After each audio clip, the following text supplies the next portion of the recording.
Hello friends, welcome back to Pink Live. आप सब लोग कैसे हैं? आशा करती हूँ कि आप सब लोग अच्छे होंगे और पढ़ाई कर रहे होंगे। आज हम सीटेट पेपर 2 साइंस के प्रीवियस ईयर क्वेश्चनों की प्रैक्टिस करेंगे और इसके क्वेश्चन के जो आंसर हैं उसके पूरे एक्सप्लेनेशन के साथ मैं उसका आंसर आपको बताऊंगी, तो वीडियो के लास्ट तक बने रहिए। सभी लोग पेपर 1 की तैयारी कराते हैं लेकिन पेपर 2 की तैयारी नहीं कराते हैं। मेरे इस चैनल पर आपको पेपर 1 और पेपर 2 की कंप्लीट तैयारी कराई जा रही है, तो आप वीडियो को लाइक, शेयर और चैनल को सब्सक्राइब कर दीजिए। चलिए पहला क्वेश्चन देखते हैं। निम्नलिखित में से कौन सही मिलान का निरूपण करता है? ए, सिकुड़कर और शिथिल होकर शरीर की गति में सहायता करती है। बी, कठोर संरचना जो कंकाल बनाती है। सी, कंकाल का भाग जिसे झुकाया जा सकता है। डी, वक्ष की अस्थि और मेरुदंड को जोड़कर बक्से की रचना करता है। तो सिकुड़कर और शिथिल होकर शरीर की गति में सहायता करती है। क्या सहायता करती है? पेशी। तो ए का सेकेंड हो गया। कठोर संरचना जो कंकाल बनाती है, तो कठोर संरचना क्या रहती है? अस्थि। बी का 4 हो गया। कंकाल का भाग जिसे झुकाया जा सकता है, झुकाया जा सकता है उसे क्या कहते हैं? उपास्थि। तो उपास्थि। सी का 1 हो गया। वक्ष की अस्थि और मेरुदंड को जोड़कर बक्से की रचना करता है। तो डी का थर्ड, पसली पंजर। डी का थर्ड हो गया। तो ए का सेकेंड, बी का 4, सी का 1, डी का थर्ड। तो ऑप्शन नंबर सेकेंड करेक्ट हुआ। अगला क्वेश्चन देखते हैं। निम्नलिखित में से मानव की कौन सी ग्रंथि दो से अधिक हार्मोन स्रावित करती है? तो मानव की कौन सी ग्रंथि है जो 2 से अधिक हार्मोन स्रावित करती है? तो पीयूष ग्रंथि होती है जो 2 से अधिक हार्मोन्स स्रावित करती है। तो इसका सेकेंड ऑप्शन करेक्ट हुआ। अगला क्वेश्चन देखते हैं। नीचे दिया गया कौन सा कथन सही है? सभी धातुएं ठोस होती हैं। सेकेंड है सभी धातुएं कठोर होती हैं। थर्ड है सभी अधातुएं गैस होती हैं। फोर्थ है सभी अधातुएं तन्य नहीं होती हैं। तो इसमें चूज करना है कौन सा कथन सही है। तो सभी धातुएं ठोस होती हैं, गलत है। सभी धातुएं ठोस नहीं होती हैं। सभी धातुएं कठोर होती हैं, ये भी गलत है। सभी धातुएं कठोर नहीं होती हैं। सभी अधातुएं गैस होती हैं, ये भी गलत है। सभी अधातुएं गैस नहीं होती हैं। सभी अधातुएं अतन्य यानी तन्य नहीं होती हैं, ये ऑप्शन करेक्ट हुआ। ऑप्शन नंबर 4 करेक्ट हुआ। अगला क्वेश्चन देखते हैं। वाई कोई मानव निर्मित रेशा है जिसे प्राकृतिक स्रोत से प्राप्त किया जाता है। वाई क्या हो सकता है? तो वाई क्या है? मानव निर्मित रेशा है और जिसे प्राकृतिक स्रोत से प्राप्त किया जाता है। Option number 1 rayon, second nylon, third acrylic, fourth jute. तो मानव निर्मित रेशा रेयान मानव निर्मित है जिसे प्राकृतिक स्रोत से प्राप्त किया जाता है। तो ऑप्शन नंबर 1 करेक्ट हुआ। अगला क्वेश्चन देखते हैं। नीचे दी गई तालिका का अध्ययन कीजिए। तो इनमें से घरेलू ईंधन के रूप में कौन सा सबसे अधिक उपयुक्त है? घरेलू ईंधन में क्या किया जाता है? अगर उसका ऊष्मीय मान मध्यम होगा, उसकी अवस्था क्या होगी? गैसीय होगी। उसका ज्वलन ताप मध्यम होगा। जो घरेलू ईंधन हम जैसे जो है LPG यूज करते हैं, तो उसका ऊष्मीय मान क्या रहता है? मध्यम रहता है। उसकी अवस्था क्या रहती है? गैसीय रहती है। उसका ज्वलन ताप मध्यम रहता है। तो सी ऑप्शन सी में दिया है इसका मध्यम ऊष्मीय मान मध्यम, अवस्था गैसीय है और ज्वलन ताप मध्यम। तो थर्ड ऑप्शन सी करेक्ट हुआ। अगला क्वेश्चन देखते हैं। किसी विशिष्ट क्षेत्र में विशिष्ट रूप से पाई जाने वाली स्पीसीज को कहा जाता है?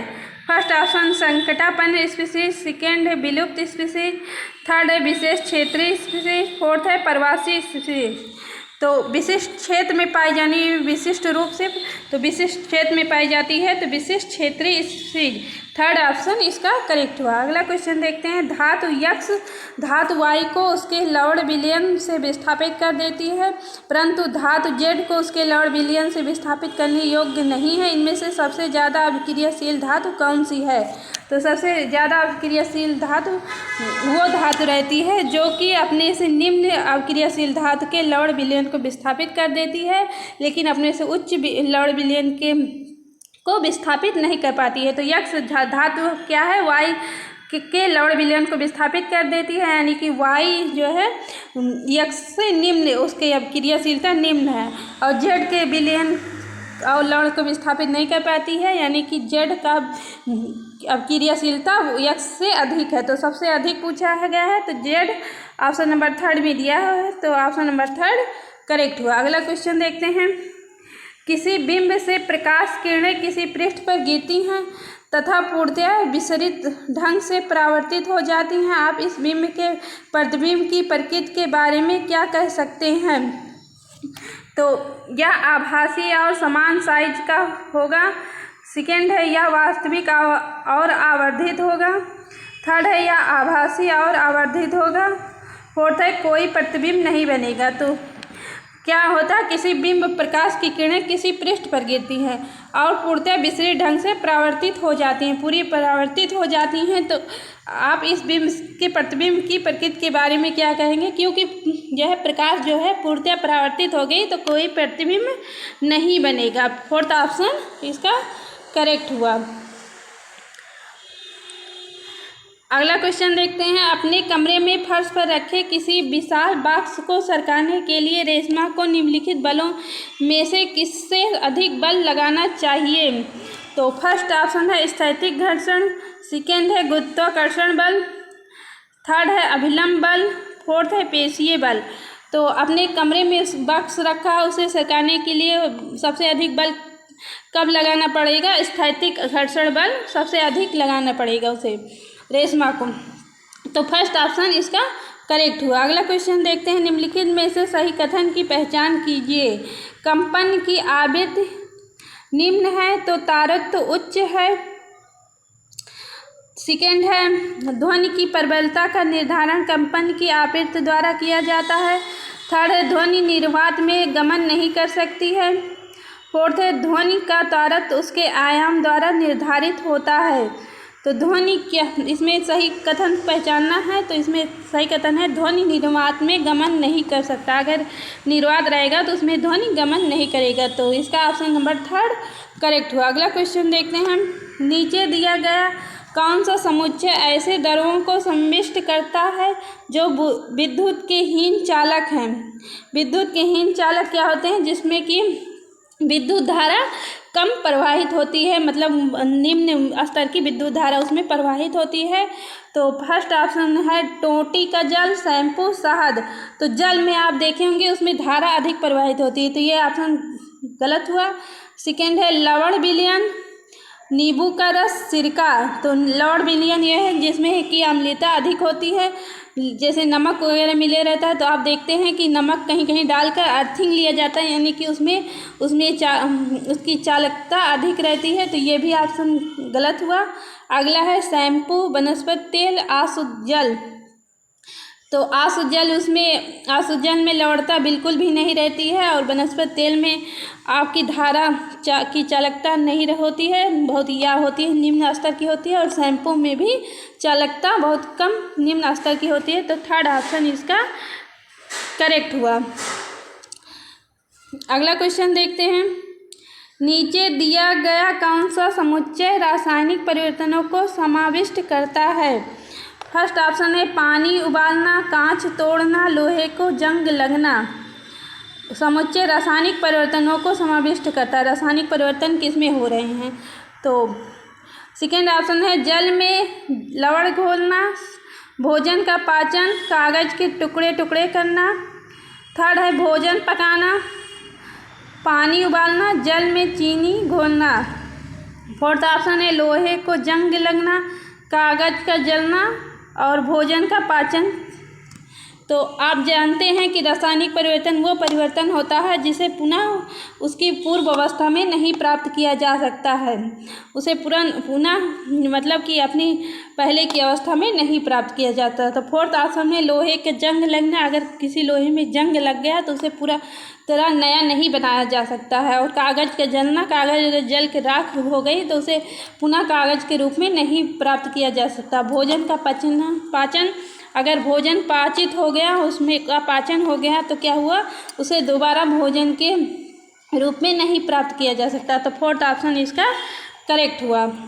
हमने रासायनिक परिवर्तन और भौतिक परिवर्तन की क्लास कल ली थी। अगर आपने अभी तक वो वीडियो नहीं देखा है तो चैनल पर जाकर अभी तुरंत देख लीजिए, क्योंकि रासायनिक और परिवर्तन और भौतिक परिवर्तन से कोई ना कोई क्वेश्चन, 1 या 2 क्वेश्चन हर बार सीटेट के एग्ज़ाम में आते हैं। तो वहाँ से आपका 1 या 2 नंबर पक्का हो जाएगा। अगला क्वेश्चन देखते हैं। नीना किराने की कुछ वस्तुएं खरीदने के लिए साइकिल से बाजार जा रही थी।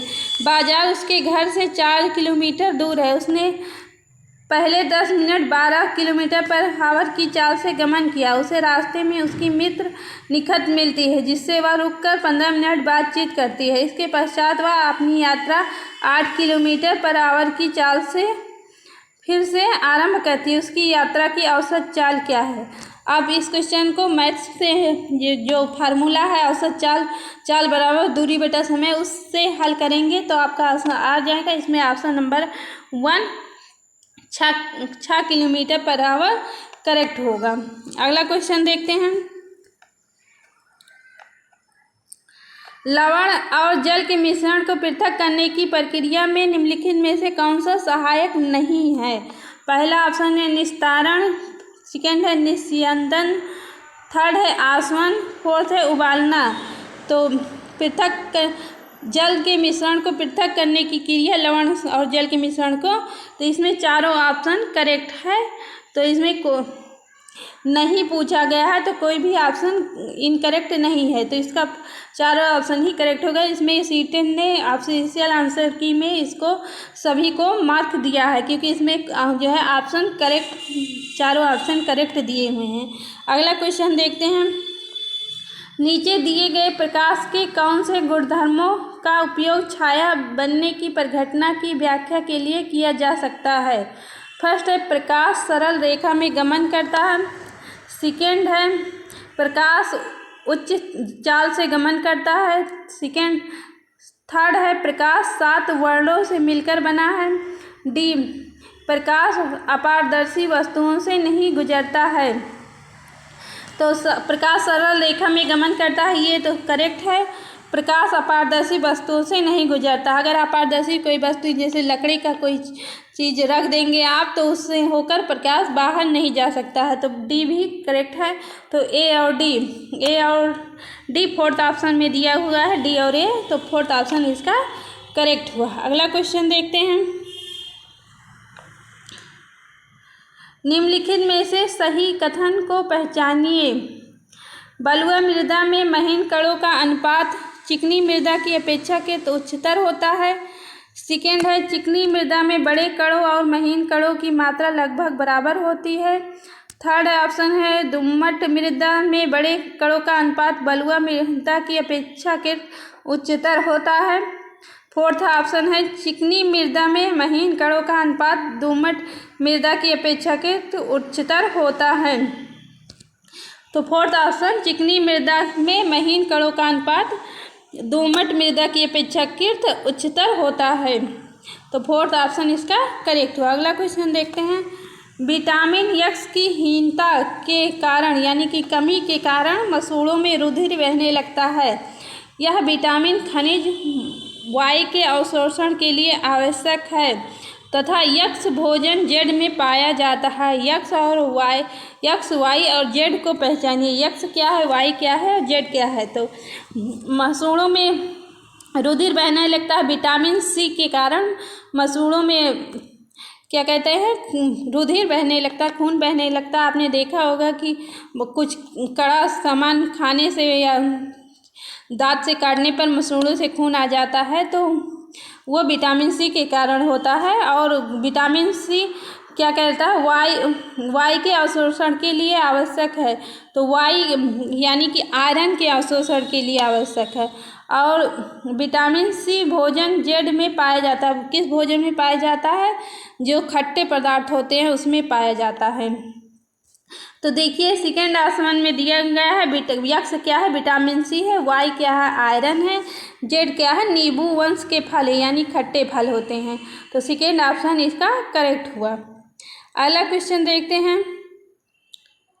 निम्नलिखित कथन में से कौन सा विज्ञान की प्रकृति का सबसे अच्छा वर्णन करता है? तो विज्ञान की प्रकृति का सबसे अच्छा वर्णन कौन सा करता है कथन? तो पहला ऑप्शन है विज्ञान विश्वासों की एक प्रणाली है। सेकेंड है विज्ञान प्रकृति में सामाजिक है। थर्ड है वैज्ञानिक अपने कार्य में पूर्ण रूप से निष्पक्ष होते हैं। फोर्थ ऑप्शन है वैज्ञानिक विधि अनुसंधान के संचालन के लिए एकमात्र मार्गदर्शक हैं। तो एकमात्र, जहाँ केवल मात्र ये सब ऑप्शन में मिले तो वो ऑप्शन पहले ही गलत हो जाता है। विज्ञान प्रकृति में सामाजिक है, सेकेंड ऑप्शन इसका करेक्ट हुआ, क्योंकि विज्ञान को सामाजिक रूप से ही समझा जाता है, सामाजिक रूप से उसे पहचान मिलती है, तो सेकेंड ऑप्शन इसका करेक्ट हुआ। अगला क्वेश्चन देखते हैं। विज्ञान की पाठचर्या में संज्ञानात्मक वैधता का अर्थ है। तो विज्ञान की पाठचर्या में संज्ञानात्मक वैधता का अर्थ क्या है? फर्स्ट ऑप्शन में दिया है विज्ञान की अवधारणाएं समय के साथ कैसे विकसित होती हैं का समय बेस। सेकेंड है शिक्षार्थियों के संज्ञानात्मक स्तर के अनुसार सामग्री का समायोजन। थर्ड है पाठ वस्तु का तुच्छीकरण। फोर्थ है विज्ञान के उचित मज़ेदार तत्वों को शामिल करना। तो शिक्षार्थियों के संज्ञानात्मक स्तर के अनुसार सामग्री का समायोजन विज्ञान की पाठचर्या में संज्ञानात्मक वैधता का अर्थ है। तो सेकेंड ऑप्शन इसका करेक्ट हुआ। अगला क्वेश्चन देखते हैं। NCF 2005 के अनुसार उच्च प्राथमिक स्तर के विज्ञान की पाठचर्या में निम्नलिखित में से कौन सा अनुशंसित है? ए अवधारणाओं को रोजमर्रा के अनुभव की समझ बनाने में से जोड़ा जाना चाहिए। बी अवधारणाओं तक गतिविधियों प्रयोगों द्वारा पहुंचा जाना चाहिए। सी अवधारणाओं का विषय उपागम द्वारा शिक्षण होना चाहिए। डी अवधारणाओं के साथ नियम और सिद्धांतों को पेश करने की आवश्यकता है। तो इसमें ऑप्शन नंबर ए और बी अवधारणाओं को रोजमर्रा के अनुभव की समझ बनाने से जोड़ा जाना चाहिए, ये करेक्ट है। अवधारणाओं तक गतिविधियों प्रयोगों द्वारा पहुंचा जाना चाहिए, ये भी करेक्ट है। तो इसका ऑप्शन नंबर बी, ए और बी यानी कि सेकेंड में दिया हुआ है, ए और बी करेक्ट हुआ, सेकेंड ऑप्शन इसका करेक्ट हुआ। अगला क्वेश्चन देखते हैं। निम्नलिखित कथनों से पहचाने जो कि विज्ञान के बारे में सत्य है। विज्ञान के बारे में सत्य को पहचानना है। फर्स्ट ऑप्शन है वैज्ञानिक अपने काम को पूरा करने के लिए कल्पना पर बहुत विश्वास करते हैं। सेकेंड है सभी वैज्ञानिक विचारों को नियंत्रित प्रयोगों द्वारा खोजा और परखा जाता है। थर्ड है जब एक सिद्धांत को वैज्ञानिक सबूतों के द्वारा बहुत अधिक समर्थन मिलता है तो वह नियम बन जाता है। फोर्थ ऑप्शन है आने वाले समय में विज्ञान समाज की अधिकांश समस्याओं को हल करने में सक्षम होगा।